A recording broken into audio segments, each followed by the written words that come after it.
Just wanted to share this letter that Hunter S Thompson wrote to a friend of his when he was only 22 years old. I'll read it off the page here. So Thompson's letter found in Letters of Note to offer some of the most thoughtful and profound advice I've ever encountered for those of us feeling a little lost. So this was written on April 22nd, 1958 in New York City. Dear Hume, you ask advice. What a very human and dangerous thing to do. For to give advice to a man who asks what to do with his life implies something very close to egomania.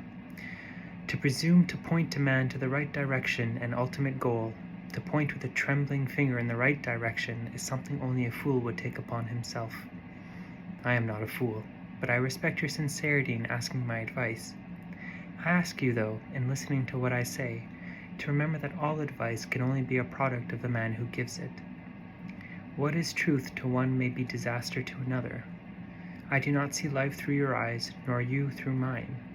If I were to attempt to give you specific advice, it would be too much like the blind leading the blind. Sighed, I wonder if that's where that came from. The letter continues. To be or not to be, that is the question. Whether 'tis nobler in mind to suffer the slings and arrows of outrageous fortune, or to take arms against a sea of troubles. And indeed, that is the question, whether to float with the tide or to swim for a goal.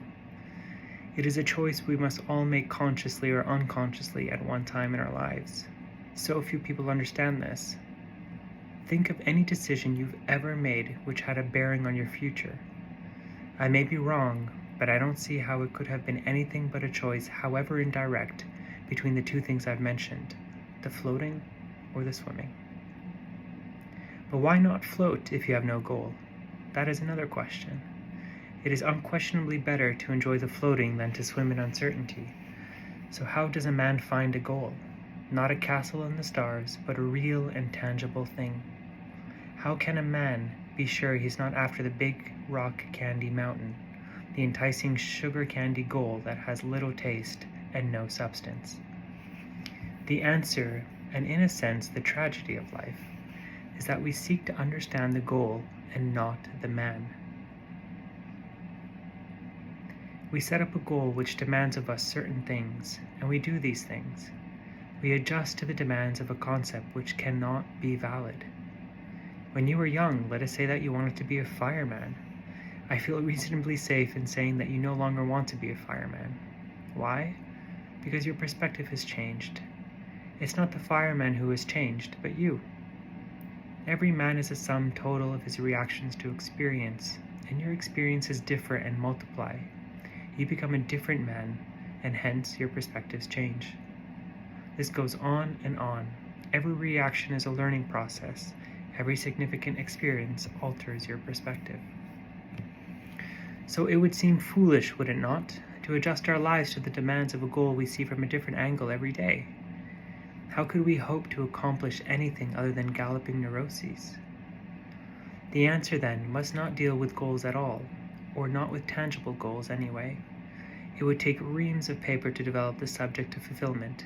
God only knows how many books have been written on the meaning of man and that sort of thing, and God only knows how many people have pondered the subject.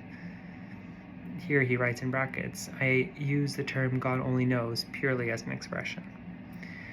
There's very little sense in my trying to give it up to you in the proverbial nutshell, because I'm the first to admit my absolute lack of qualifications for reducing the meaning of life to 1 or 2 paragraphs. I'm going to steer clear of the word existentialism, but you might keep it in mind as a key of sorts. You might also try something called Being and Nothingness by Jean-Paul Sartre, and another little thing called existentialism from Dostoevsky to Sartre. These are merely suggestions. If you've genuinely satisfied with what you are and what you are doing, then give these books a wide berth. Let sleeping dogs lie. But back to the answer. As I said, to put our faith in tangible goals would seem to be, at best, unwise. So we do not strive to be firemen, we do not strive to be bankers, nor policemen, nor doctors. The next part's written in all caps. We strive to be ourselves. But don't misunderstand me.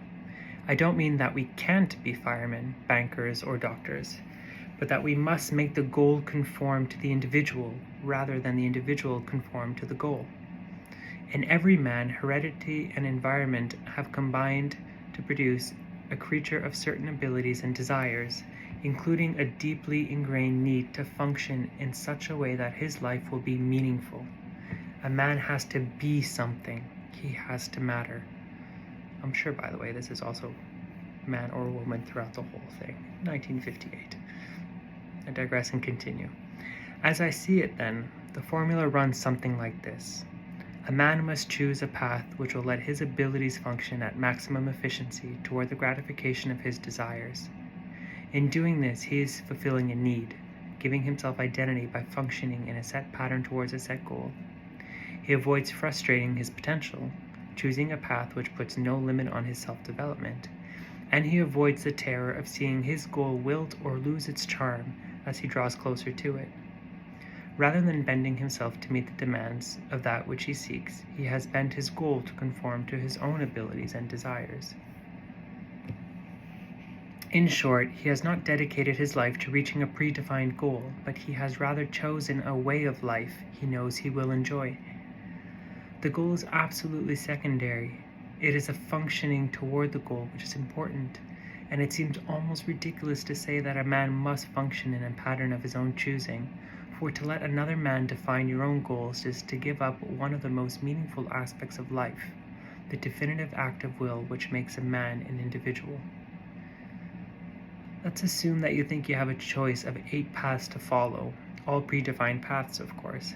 And let's assume that you can't see any real purpose in any of the 8.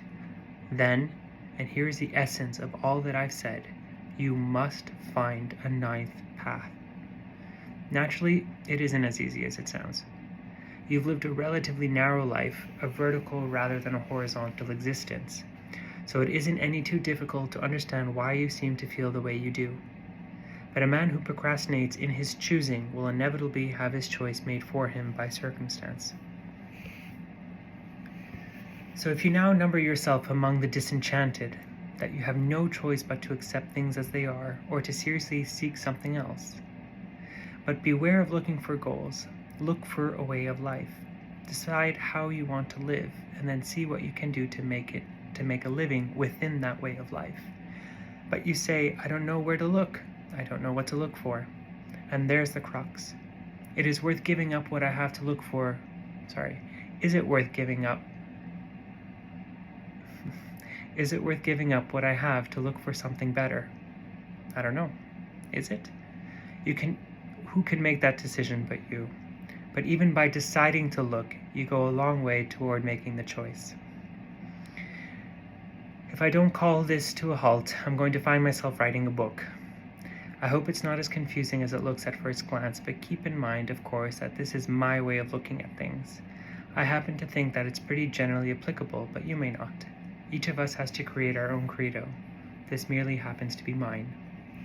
If any part of it doesn't seem to make sense, by all means call it to my attention. I'm not trying to send you out on the road in search of Valhalla, but merely pointing out that it is not necessary to accept the choices handed down to you by life as you know it.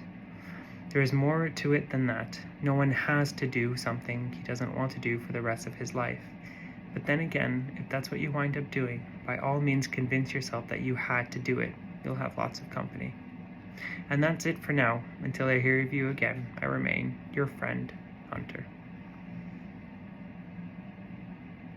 I can't speak to the power of this, and what it's like to read, how strongly it resonates in many ways that we have a choice. They might not be easy choices, that's for sure, and some people may have better choices than others, but we all have choices.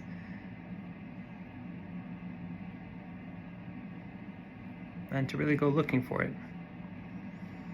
Anyway, just wanted to share.